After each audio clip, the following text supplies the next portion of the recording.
O mabilis quick na response pero may delay. Ano, parang gano'n, no?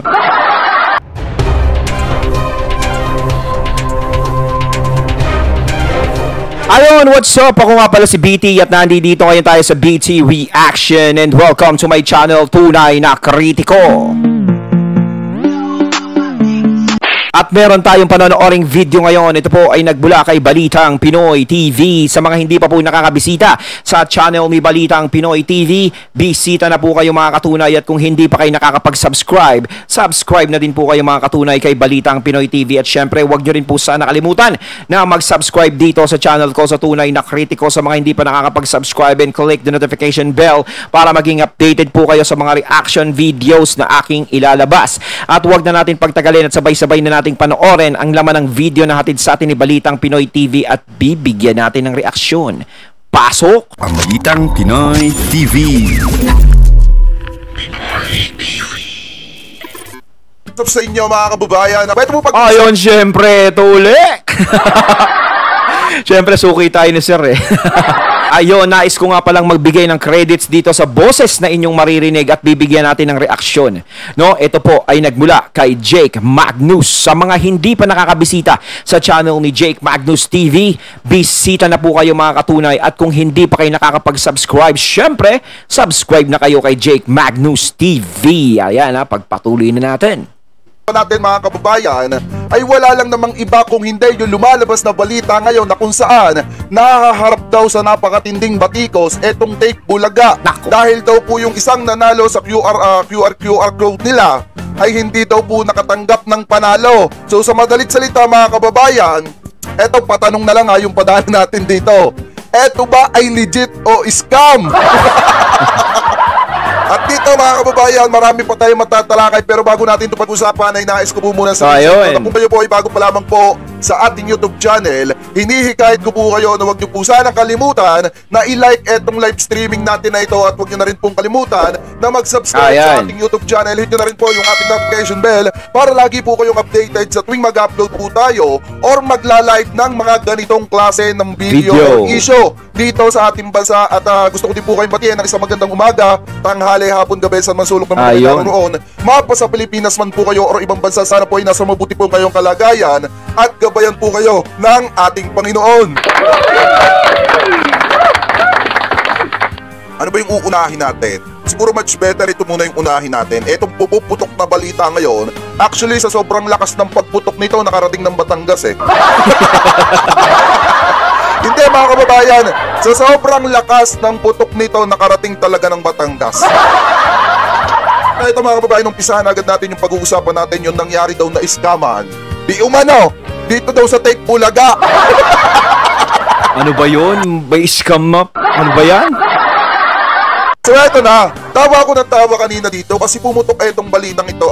Sa totoo lang kanina dapat isasama natin ito sa topic natin. Kaso nga lang yung topic natin kanina medyo seryoso, kaya hindi ko siya maisingit. Ano po ngayon, seryoso pa rin naman yung topic natin. Ano po, dahil may mga matatalakay tayo dito na talagang seryoso. Ano po, pero uunahin na agad natin to. Sabi dito sa Abante, eto yan. Take Bulaga or Take Bulaga or Take Bulagta kung ano man ang tawag ninyo, inireklamo hindi raw quick magbigay. Ang daming tawag eh, no? Grabe. So ibig sabihin quick, mabilisan. Hindi daw mabilisan magbigay ng premyo, nadidelay. Alam nyo, sa totoo lang mga kababayan, pagka nadidelay yung papremyo, dapat pinapalakpakan yan. Dahil unang-una mga kababayan, pinatunayan lang nila na talagang hindi lang sila sa pangalan fake, hindi lang sila sa mga segment fake, kung hindi sa pamimigay ng premyo, para magiging fake pa ata. Grabe! Nako, no? Sir Jake, ha? Ako, nagbibigay lang ako ng komento, ha?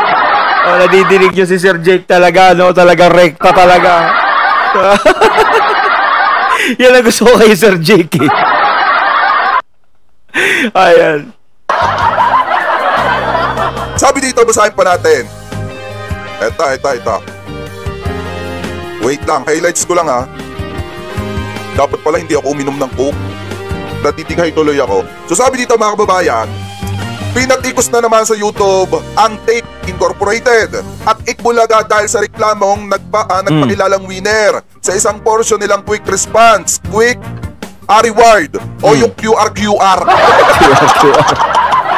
Ngayon mga kababayan, ang ganda pa ng pangalan ng kanilang segmento. Ito nyo, quick response, quick reward.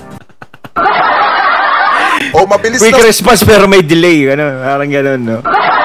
sagot, mabilis na reward.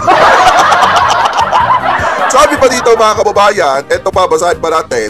Ang QR ay pa-contest ng noontime show para sa mga televiewer na kung saan kailangan nilang abangan at i-scan ang lalabas na QR code habang umeere ang show. Ngayon, sabi pa dito, tawa na tawa.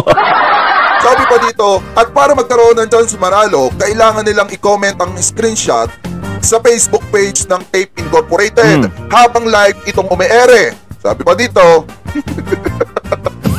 oh my goodness. Pero hindi raw parang puro tawa ang marireaksyon ko rin. Pagbibigay ng papremyo ayon sa winner noong Lunes. So ibig sabihin mga kababayan, yung nanalo po ay Lunes pa. Anong araw na ngayon at anong petsa na? Huwebes na po ngayon. Pero yung nanalo, yung nagrereklamo, nung Lunes pa po Lunes pa nanalo. Ngayon ilang araw na yung lumipas. Martes, Miyerkules, Huwebes, 3 araw na. Bukas, Biyernes na, di pa 4 na araw na. Ibig sabihin, hindi pa nabibigay yung premyo niya na ganun katagal. Di ba pag mayroong mga pa-premyo, di ba dapat on the spot talaga ibinibigay na yon, di ba? So ibig sabihin mga kababayan, yung kanilang sinasabi na quick response, quick reward, hindi po totoo. Quick response, yung ibig sabihin na quick response, kapag may binigay silang ganyan, kailangan i-comment mo agad. Yun ang quick. No, magre-response ka kasi ano mo sa kanila. Kaso nga lang ang pinoproblema nga, 'di ba? Ang nangyari dito sa issue, yung slow reward. Peace tayo ha. Si Sir J kasi naawa tuloy ako eh. Sabi pa dito, ayan, pero hindi raw quick ang pagbibigay ng papremyo ayon sa winner ng Lunes. Sa inip niya, nag-post siya mismo sa comment section ng live stream ng GMA7 noong noontime show mga kababayan. Good afternoon po, nanalo po ako nung Lunes sa QR.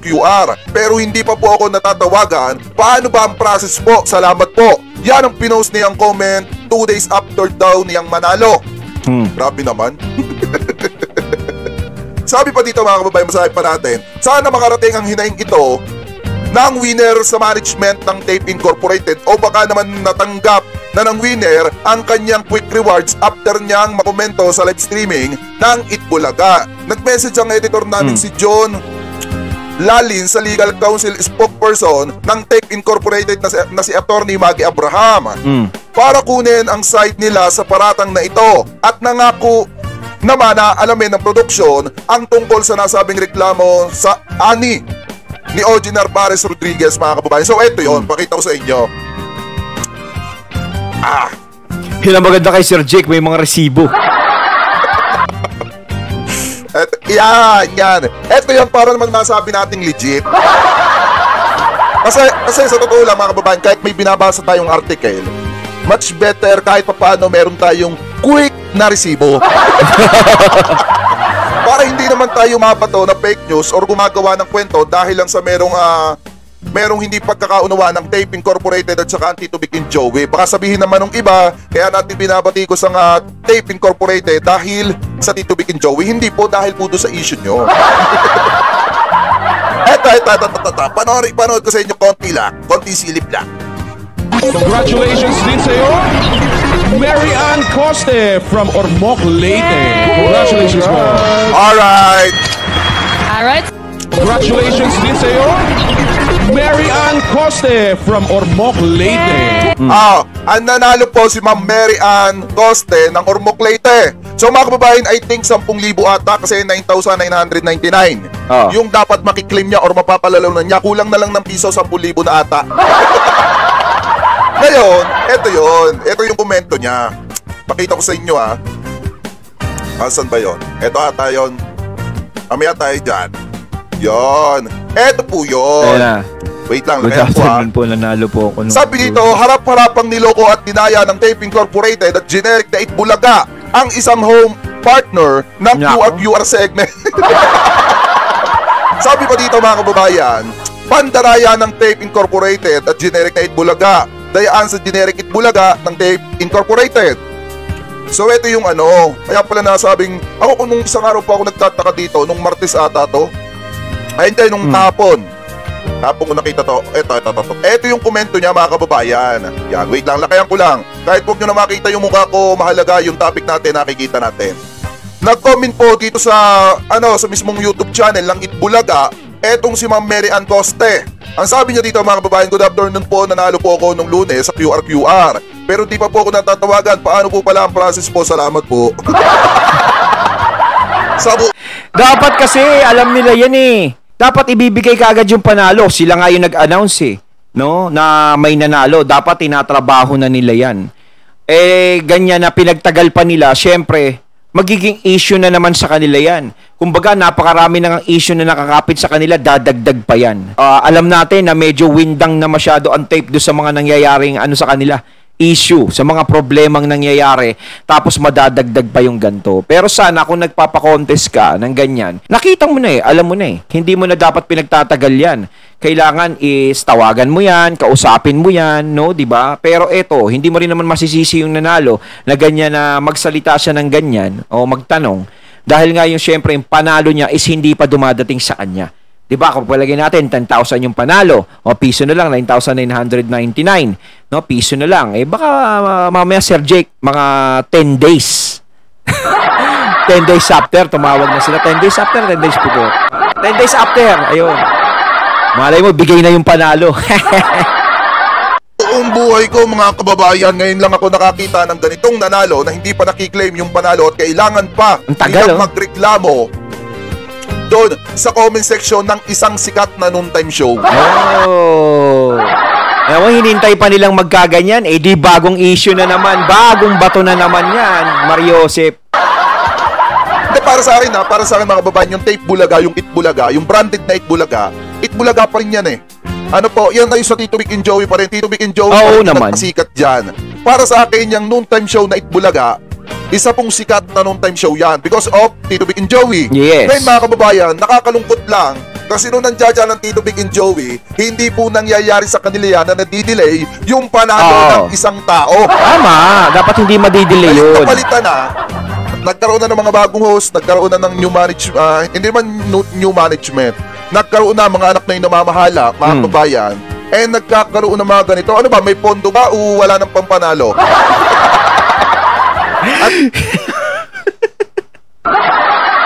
Kaya tuloy na papag-isipan sila na parang magko-close na eh, ganto, ganyan, na hindi na kumikita, no? Lalo yan, dagdag na naman yan, mapag-iisipan na naman sila ng gano'n.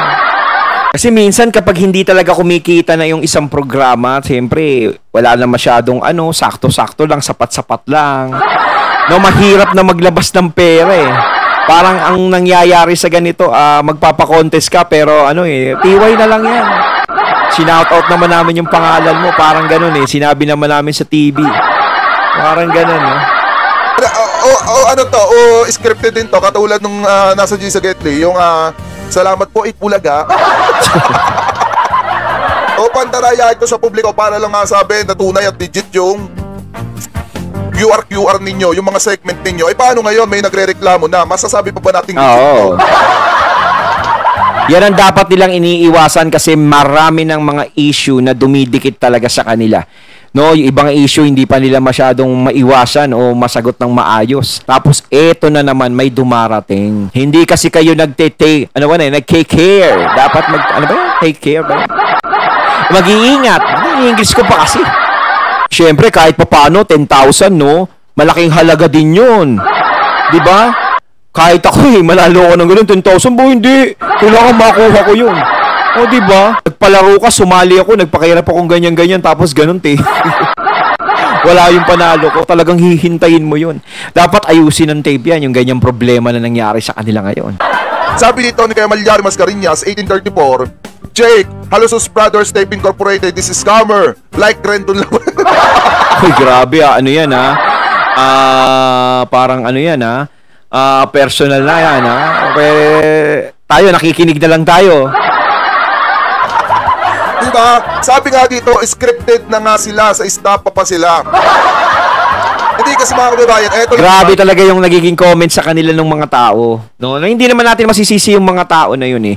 Na syempre naglalabas sila talaga ng yung sa loobin nila. No, na masama ang loob nila. Pinapakita nila sa tape na talagang masama ang loob nila. Lalo na syempre, alam na sumusuporta yan sa TVJ at yung ginagawa nila sa TVJ ng tape, 'di ba, is na iisip talaga na hindi talaga tama. Kaya kapag may mga ganyang mga issue na lalabas na naman sa tape, is makakarinig na naman sila ng hindi magagandang salita na manggagaling talaga sa tao.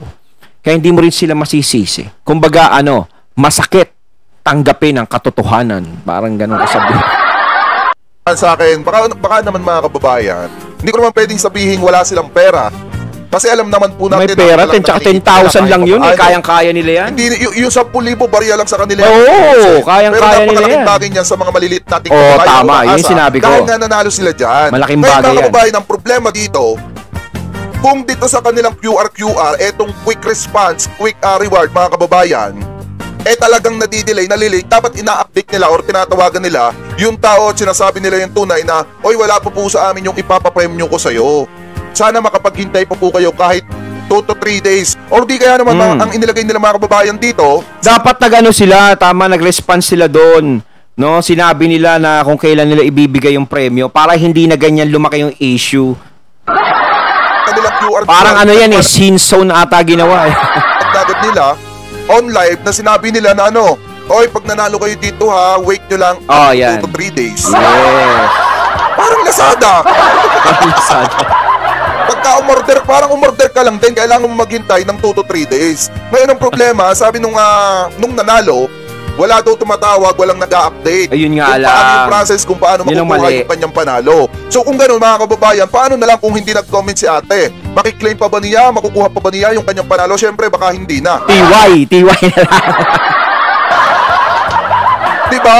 Ang punto lang kasi dito mga kababayan, dapat kapag naglabas sila ng ganitong klase ng segment, dapat kapag may ganito kasi mga nananalo, dapat tinututukan nila to kasi automatic may reklamo talaga yan. Yung 10,000 kung maliit na halaga sa kanila yun, malaking halaga yan sa mga kababayan natin na mga maliliit na umaasa, nananalo talaga sila at hindi scam. Pero kung hindi nila makukuha yan, lalabas talaga na scam yan. Ayun, natating natunghayan ang video na nagbula kay Balitang Pinoy TV at syempre natunghayan din natin ang boses na yon na nagbigay ng kanyang reaksyon at komento. Walang iba kung hindi si Sir Jake Magnus. Ayan, yari. Ay nako, bagong bato na naman sa tape. Ano ba yan with tape? Masyado naman kayong dumidikit sa mga issue ngayon. Kaya kayo, sa talagang sa susunod, pag nagpa-contest kayo ng mga ganyan, kailangan talaga is maibigay talaga yung premyo para hindi na maulit na naman yung ganyan. Ay nako. Tsaka dapat talaga is nagbibigay sila ng araw. Kung hindi talaga nila maibibigay sa on the spot dun sa araw na yon, is mag-message nga sila. Katulad ng sinabi ni Sir Jake, ipaalam nila kung kailan nila maibibigay para hindi na ganyan. Kasi kapag nag-comment talaga na ganyan, syempre talagang may mga matang susubaybay at susubaybay at pag nakita yung mga ganyan, nako, dagdag na naman yan. Kayo mga katunay na masasabi nyo tungkol dito, comment lang po kayo. So once again, I'm BT and I'm out. Peace.